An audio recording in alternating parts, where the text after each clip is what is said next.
তো IPL auction মাত্র আর 4-5 দিন বাকি রয়েছে, বেশি নেই আমাদের সময় হাতে। তো আমাদের এখন মনে একটাই প্রশ্ন হচ্ছে সবার মনে, যে লাস্ট একদম যে কোন প্লেয়ার কোন দলে যেতে চলেছে, কোন স্লট কোন দলে ফাঁকা আছে, সেই হিসাবেই কিন্তু আমরা আজকের ভিডিও নিয়ে এসেছি। আপনাদের সব ট্রেনের লাস্ট স্টেশন এটাই। এই ভিডিওটার মধ্যে কিন্তু আপনার টোটাল ডিটেলস পেয়ে যাবেন যে কোন টিম কোন স্লট হিসাবে কোন প্লেয়ারকে টার্গেট করতে পারে। আমরা এই ভিডিওর মধ্যে টোটাল 3টে করে প্লেয়ার বলবো, টোটাল 10টা টিমের যে 3টে করে প্লেয়ার, কোন 3টে প্লেয়ার আছে যাদেরকে মিনিমাম প্লেয়ার, মেন প্লেয়ার আর কি, যাদেরকে সবকটা টিম একটা করে টার্গেট করতে পারে আইপিএল এর অকশনে। স্লট ছেড়েছে সেই হিসাবেই কিন্তু থাকবে। প্লাস হচ্ছে প্লেয়ার কিন্তু রিপিট হতে পারে, বলবেন না যে এই প্লেয়ারটা তো এই টিমে বলেছিলি বা ওই টিমে, সবাই তো চান্স নেবে, এমন না যে একটা প্লেয়ার একজন ধরে রাখবে, ঠিক আছে? যাদের মাল্লু আছে ওরাই চান্স। হ্যাঁ, র্যান্ডমলি কিচ্ছু নেই, যার কাছে যেই বাজেট আছে সেই অনুযায়ী কিন্তু আমরা এখানে শর্ট আউট করেছি প্রত্যেকটা প্লেয়ারকে, প্রত্যেকটা টিমের জন্য। যেমন মুম্বাইয়ের কাছে একদম বাজেট নেই, কলকাতার কাছে সারা পৃথিবীর টাকা রয়েছে, ঠিক আছে? সেই হিসাবে সো এই হিসাবে মোটামুটি আমরা শর্ট করেছি। আমরা আর কোনো সময় নষ্ট করব না, let's get into the video directly. তো সবার প্রথমে যে আমরা টিমটা আজকে আলোচনা করব সেটা হচ্ছে আরসিবি। আরসিবি যদি আমরা দেখি ছেড়েছে কাদের, আর তার আগে বলে দিই আরসিবির হাতে টোটাল 16 কোটি টাকা হাতে রয়েছে। আরসিবির এখন মোটামুটি একটা ডিসেন্ট টাকা রয়েছে অন্যান্য টিমের তুলনায়, যে দু একটা প্লেয়ার, মেন প্লেয়ার টার্গেট করতে পারে। আরসিবি ছেড়েছে কাদের? একদম মিনিমাম অলরাউন্ডার ছেড়েছে, অলরাউন্ডার ছেড়েছে, কিন্তু ওদের যা আছে, যা আগের বার খেলিয়েছিল বা খেলায়নি সব মিলে, টিম ডেভিড ফেভিড থেকে শুরু করে ফিনিশার রোমারিও শেপার্ড, প্রত্যেকটা প্লেয়ার রয়েছে আরসিবির। মেন প্লেয়ার বলতে লিভিংস্টনকে ছেড়েছিল, এটাই মেন প্লেয়ার ছেড়েছিল গত বছর। ওখান থেকে হয়েছে, হ্যাঁ 10 কোটি টাকা ওখান থেকে, না যাই হোক 7-8 কোটি টাকা যাই ফাঁকা হয়েছে আর কি। তো এখানে আরসিবি যদি আমরা ডাইরেক্টলি টার্গেটের কথা বলি, 3টে প্লেয়ার, কোন 3টে প্লেয়ার টার্গেট করতে পারে আরসিবির? আমরা জানি যে ওদের কিন্তু স্পিনারের অভাব আছে, কুনাল পান্ডিয়া আর হচ্ছে একমাত্র সুয়াস শর্মা, এই দুটো প্লেয়ারই আছে যারা কিন্তু ব্যাকআপ স্পিনার, মেন স্পিনারও আমি বলবো যে যদি একটা ভালো স্পিনার পায় ওরা প্লেইং 11-এ খেলাতেও পারে কিন্তু। তো এখানে আমার মেন যে প্লেয়ার আছে, এখানে আমরা 3টে প্লেয়ারের মধ্যে রাহুল চাহারকে আমরা ধরছি, তার কারণ হচ্ছে রাহুল চাহার কিন্তু এখানে অল্প দামে যাবে রবি বিষ্ণয়ের তুলনায়, ঠিক আছে? তো রাহুল চাহারকে আমরা একটা প্লেয়ার ধরছি স্পিনার এখানে, যে কাজে লাগতে পারে। রাহুল চাহারকে মেন টার্গেট হিসাবে কিন্তু আরসিবি নিতে পারে। হ্যাঁ, আর যে বাজেট আছে সেই হিসাবে কমার স্পিনারই পাবে, রাহুল চাহারকে পেতে পারে।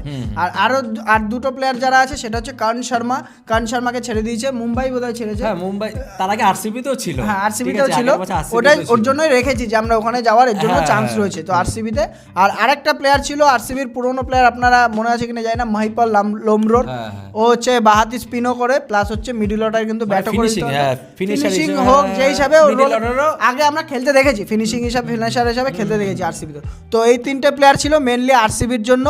তো এর নেক্সট টিম যদি আমরা বলি সেটা হচ্ছে দিল্লি ক্যাপিটালস। দিল্লি ক্যাপিটালসের হাতে কত টাকা আছে? মোটামুটি 21 কোটি টাকার মতো। 21 কোটি টাকা কিন্তু দিল্লি ক্যাপিটালসের হাতে আছে। তো ওরাও মোটামুটি একটা প্লেয়ার টার্গেট করতে পারে, একটা করে প্লেয়ার অন্তত টার্গেট করতে পারে যে বেশি দাম দিয়ে নিতে পারবে তাকে, তাই তো? এটা হচ্ছে মেন ব্যাপার। তো কাকে ছেড়েছে দিল্লি যদি আমরা দেখি, ওপেনার্স মেন, ওদের যে মেন প্লেইং 11-এর দুটো ওপেনার তাদেরকেই ছেড়ে দিয়েছে, জ্যাক ফ্রেজার ম্যাকগার্ক আর হচ্ছে ফ্যাব ডুপ্লেসি, এই দুটো প্লেয়ারকে ছেড়ে দিয়েছে। খেলবেই তো না, হ্যাঁ, ও একদম চলে গেছে পিসিএল এ। তো আপার দি অর্ডারে রাহুল আর হচ্ছে খেলতে পারে, তোর কে আছে অভিষেক পোরেল খেলতে পারে, কারণ নায়ার 3 নম্বরের জন্য থাকতে পারে। তো আমার তাও মনে হয় যে ওপেনিং এর জন্য একটা ব্লাস্ট, একটা বিদেশি প্লেয়ার এরকম দরকার যে ভালো করে ওপেনিং করে দিতে হবে ওদের জন্য। আমরা মনে করি কেএল রাহুলই, আর কেএল রাহুল আমি মনে করি যে যেহেতু ও ইন্ডিয়ান টিমেও চান্স পেলে 4-5 নম্বরের জন্য পাবে, সেহেতু ওর খেলা উচিত দিল্লিতে 4-5 নম্বরের জন্য। ওই জায়গাটাকে ও কনকার করুক, আমার কথা হচ্ছে ওই জায়গাটার উপরে পুরোপুরি আয়ত্ত নিয়ে আসুক। এটা কেন ওডিআই তো নিজে যেচে নিয়েছে কিন্তু, আমি 5 নম্বরে খেলবো, 5-6 আইপিএল এ কোনো কথাই নেই, ও খেলতে পারে। তো খেলতে পারে ওখানে। যদি ওপেনারের কথা বলি, ওপেনার লাগবে কয়েকটা, যদি ওপেনারের কথা বলি সেটা হচ্ছে জেমি স্মিথ আছে, ওপেনিং করাতে পারে ওকে নিয়ে। জনি বেস্টো আছে, জনি বেস্টোকে কিন্তু 10-12 কোটি টার্গেট করতে পারে কিন্তু। হ্যাঁ, আর গত বছর যে 3টে ম্যাচ খেলে যা খেলা দেখিয়েছে, কয়েকটা ম্যাচ খেলে, মানে ওপেনিং ও প্লাস হচ্ছে ব্যাকআপ উইকেট কিপারও। হ্যাঁ, আর কেএল রাহুলের সঙ্গে এলএসজি তে ওপেনিং করেছিল একটা প্লেয়ার কুইন্টন ডিককে কিন্তু ওরা এই বছর টার্গেট করতে পারে। এই তিনটে প্লেয়ার ছিল মোটামুটি, তাহলে ওরা ওপেনিংও একটা স্লট পেয়ে যাবে অভিষেক পোরেলের সঙ্গে ওপেনিং করানোর জন্য। বা অভিষেক পোরেল তো 3 নাম্বারও খেলেছে, আমরা দেখেছি ইয়ের হয়ে। তো যাই হোক, এটা ছিল মোটামুটি ডিসির টার্গেট। তারপরে যদি আমরা আসি জিটি মানে গুজরাট টাইটান্সের যদি আমরা বলি, গুজরাট টাইটান্স কাউকে ছাড়েইনি, একটা প্লেয়ার ছেড়েছে, সেটা হচ্ছে ওদের কাছে খারাপ টাকায় আছে 12 কোটি 13 কোটি টাকা, তাও একটা দুটো প্লেয়ারে। হ্যাঁ, 12 কোটি 90 লাখ টাকা রয়েছে। তো যাই হোক, কোচজিয়া একমাত্র প্লেয়ার যে নোটিসেবল প্লেয়ার যে ছেড়েছে জিটির টিম মোটামুটি সেট আছে। একটাই শুধু ডিফারেন্স হতে পারে, সেটা হচ্ছে এই কোচজিয়াকে ছেড়েছে। কোচজিয়া যেহেতু প্লেইং 11-এ খেলতো বা ইম্প্যাক্ট হিসাবে খেলতো, যাই হোক, তো ওইখানের জন্য একটা ফাস্ট বোলার, বিদেশি ফাস্ট বোলার কিন্তু ওরা টার্গেট করতে পারে। তো এখানে আমি বলতে চাই হচ্ছে জেকব ডাফির কথা। জেকব ডাফি আমার মনে হয় না বিক্রি হবে, এটা একমাত্র ভিউয়ার্স চয়েস বলে না, ভিউয়ার্স চয়েসের জন্য আমি বললাম জেকব ডাফি। কেন বলছি, হতে পারে বেস্ট প্রাইসে কিনে নিতে পারে। হ্যাঁ, বেস্ট প্রাইসে নিতে পারে, এলএসজিতে তো ছিল জেকব ডাফি। তো ম্যাট হেনরি আর একটা প্লেয়ার আছে, এইটা একটা ভালো। হ্যাঁ, আমার তো মনে হচ্ছে ম্যাট হেনরি চেন্নাইতে যাচ্ছে, আমার মনে হচ্ছে এবারে। তা আমি দিল্লির জন্য টার্গেট রাখতে পারে, যে এখানে একটা ভরসামন্দ একটা প্লেয়ার নিল আর কি ম্যাট হেনরিকে। আর আরেকটা যদি হয় আনরেক নোকিয়া কিন্তু আবার খেলা আরম্ভ করে দিয়েছে। আমরা ইন্ডিয়া সাউথ আফ্রিকা সিরিজে দেখছি নোকিয়া খেলা আরম্ভ করে দিয়েছে। আর না হলে কোচজিয়াকে বাইব্যাক করে নিতে পারে, আবার বলা যায় না যে কম দামে পেয়ে গেল, কোচজিয়াকে আবার ও ফাস্ট বোলার পেয়ে যেতে পারে, ফাস্ট বোলার পেয়ে যেতে পারে। তো জিটির পরে যদি আমরা আসি একটা বড় টিমে আসছি, সেটা হচ্ছে সিএসকে। এই দুখানা কলকাতা সিএসকে আছে, যাদের আমরা বারংবার আলোচনা করেছি, এটা যে 43 কোটি টাকা কিন্তু সিএসকে এর পার্সে পড়ে রয়েছে। একটা বড় পার্স নিয়ে ওরা নামতে চলেছে। আর অনেকগুলো প্লেয়ার আছে যারা এখান থেকে চেন্নাই থেকেও বেরিয়ে গেছে, যেমন ইন্ডিয়ান মিডল অর্ডার ব্যাটার ছিল, 3টে মেন আইপিএল এর প্লেয়ার ছিল, বিজয় শঙ্কর, রাহুল ত্রিপাঠী, আর হচ্ছে তোর আর কে জানো কে ছিল, আরেকটা ছিল নাম হোয়াটএভার, 3জন মেন প্লেয়ার ছিল। আর হচ্ছে স্পিনার, ইন্ডিয়ান স্পিনার ছিল 2টো মেন যে স্পিনার কিন্তু বেরিয়ে গেছে, রবীন্দ্র জাদেজা আর আশ্বিন। ওদেরকে অকশনে নেই, অকশনে কি রাখবি না? অকশনে রাখ, কি করে রাখবো? না, ওদেরকে একবারই বের করে দিয়েছি। ও, আশ্বিন তো একবারে বেরিয়ে গেছে, যাদের আগে তো ট্রেড করে যে 3জনকে ছেড়েছে আর কি। ও আচ্ছা, ও কোন রকম আছে, ঠিক আছে, ভালোই আছে। হ্যাঁ, কোন রকম আছে, ভালোই। আর দীপক হুডা, ওটাই বলছি, দীপক দা হুডা, ভুলেই গেছি নামটা আমি। তো যাই হোক, আর ওইদিকে সঞ্জু, রচিন রবীন্দ্র, তারপর হচ্ছে কনওয়ে, এই দুটো প্লেয়ারকেও কিন্তু ওরা অনেক প্লেয়ার ছেড়ে দিয়েছে যারা অলরেডি অ্যাসোসিয়েট ছিল, অনেক দিন ধরে সিএসকে সঙ্গে যুক্ত ছিল। মিডল অর্ডার দরকার ওদের, প্লাস হচ্ছে ইন্ডিয়ান স্পিনার দরকার, কারণ নূর আহমেদ ওদের যথেষ্ট প্লেয়ার আছে, জাদেজা চলে গেছে, ওই দুটোর জন্য কিন্তু দরকার।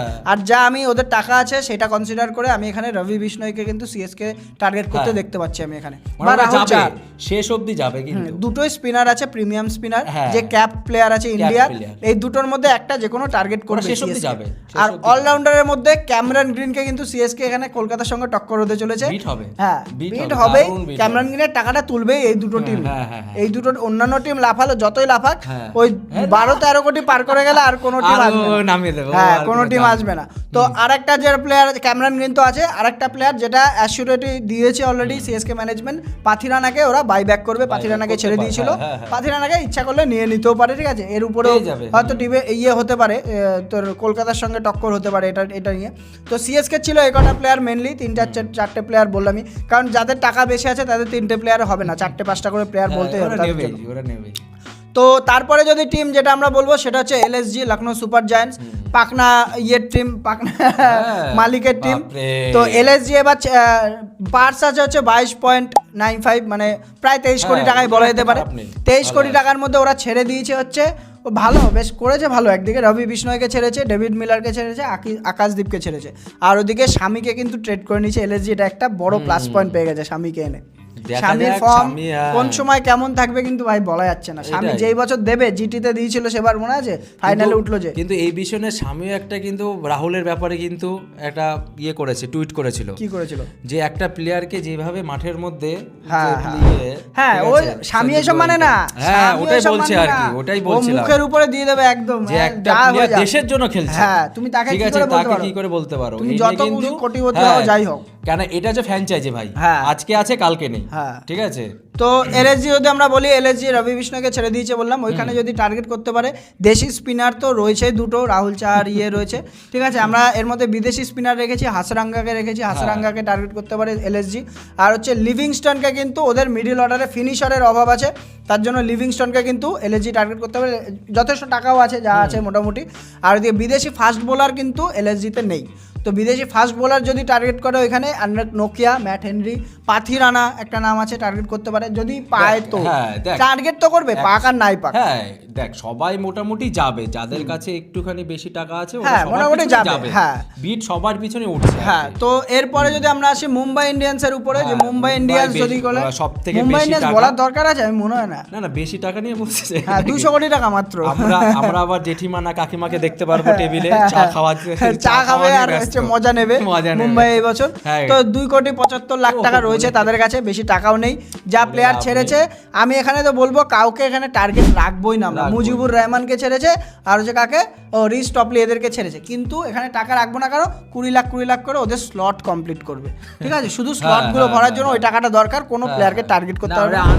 বেকার কথা বলছি, মুম্বাই নিয়ে কথা বলে লাভ নেই, মুম্বাই বাদ, মুম্বাই এখান থেকে বাদই পুরো। তো তারপরে আমরা আসবো পিবিকেএস, মানে গত বছরের ডিফেন্ডিং চ্যাম্পিয়ন হতে পারতো, ঠিক আছে। যাই হোক আরসিবি যাকে হারিয়েছিল, পিবিকেএস প্লেয়ার দরকার নেই পিবিকেএস, আমি সেটাই দেখলাম। পিবিএস ছেড়েছে কাদের, হচ্ছে ম্যাক্সওয়েল নেই এবছর, জশ ইংলিশ খেলবে না বলে, ওকে 4টে ম্যাচ খেলবে বলে ওকে ছেড়ে দিয়েছে, ঠিক আছে।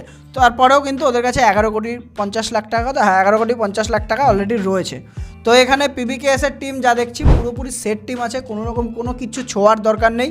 যদি কিছু দরকারও হয় ওরা ফিনিশার হিসাবে লিভিংস্টোন বা ডেভিড মিলার এরকম একটা প্লেয়ার নিয়ে ওরা মিডল অর্ডারে অপশনে আনচেঞ্জ করে খেলাতে পারবে, হ্যাঁ ওখানে খেলাতে পারবে, যেহেতু জশ ইংলিশকে ওখানে নেয়নি, ঠিক আছে। জশ ইংলিশের জায়গায় একটা প্লেয়ার ওরা ভরতেই পারে, লিভিংস্টোন এই দুজনই আছে, একটা বিধ্বংসী একটা প্লেয়ার যে ভালো স্ট্রাইক রেটে খেলে তাকে নিতে পারে এখানটায়।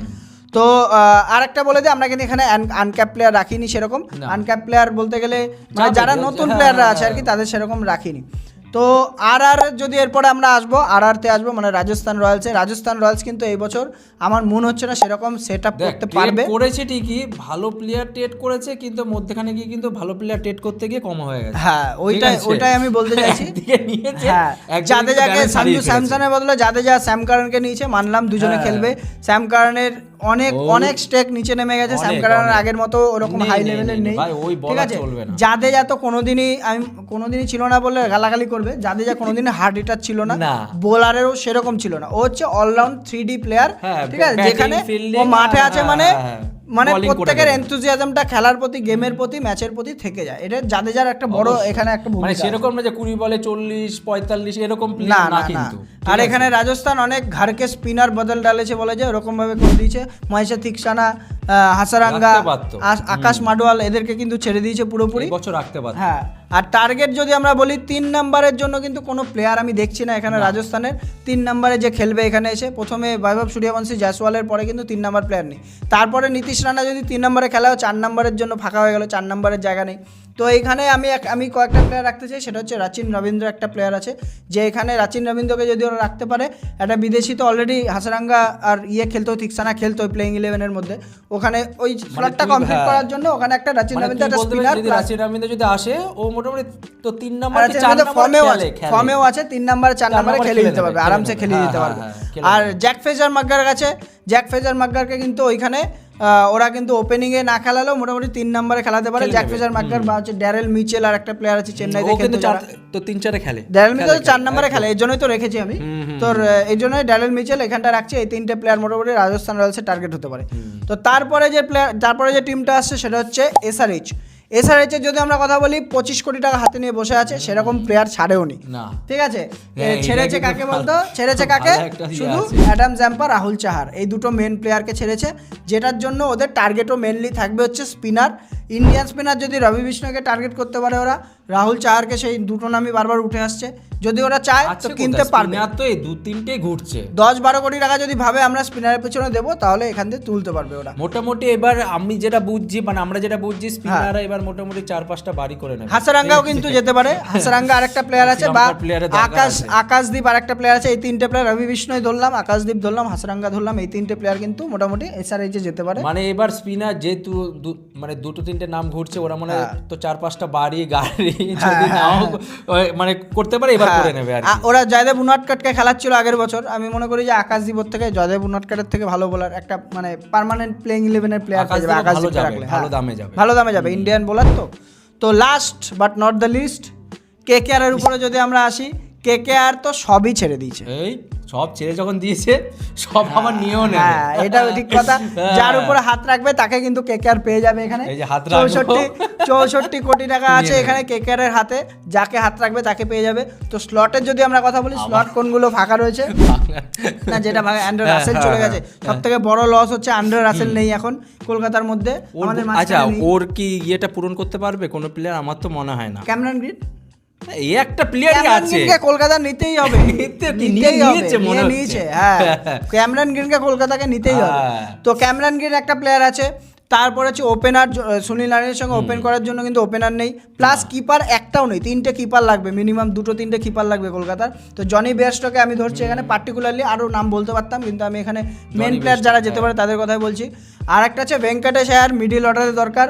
মিডিল অর্ডারের জন্য ভেঙ্কটেশ আয়ার আমরা প্লেইং 11 বানিয়েছি, আপনারা ভিডিও দেখতে পারেন যে ভেঙ্কটেশ আয়ার কিন্তু খুব জরুরি এই কলকাতার জন্য অন্তত। মানে তুই বলছিস ভেঙ্কটেশ আয়ারকে এবার আবার ইয়ে করতে পারে, রিটেন করতে পারে।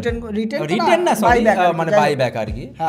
আর ফাস্ট বোলার দরকার, বিদেশি ফাস্ট বোলারের জন্য পাথিরানাকে দেখতে পারে, ম্যাট হেনরিকে দেখতে পারে। আমি এখানে পাথিরানার উপরে আমি দেখছি কলকাতা বিট করছে পাথিরানার উপরে। আমার এটা ও কিন্তু ডেট স্পেশালিস্ট, ও নিতে পারে। আমার ওটাই দরকার, কলকাতার জন্য ওইটাই দরকার।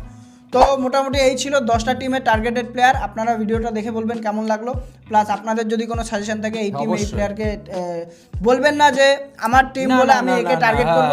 আগে কনসিডার করবেন যে কত টাকা হাতে আছে বা কোন প্লেয়ার স্লট দরকার।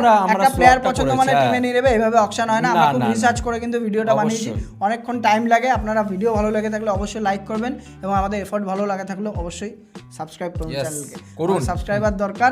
হ্যাঁ করুন। হ্যাঁ, আমরা এরকম ভিডিও নিয়ে আসবো আপনাদের জন্য প্রত্যেকটা, এরকম কোনো অকেশন কোনো কিছু মিস করবো না। প্রত্যেকটার জন্য আপনারা আমাদের চ্যানেলে ভিডিও পেয়ে যাবেন। তো আজকের মতো এটুকুই, ভালো থাকবেন, সুস্থ থাকবেন, বাই।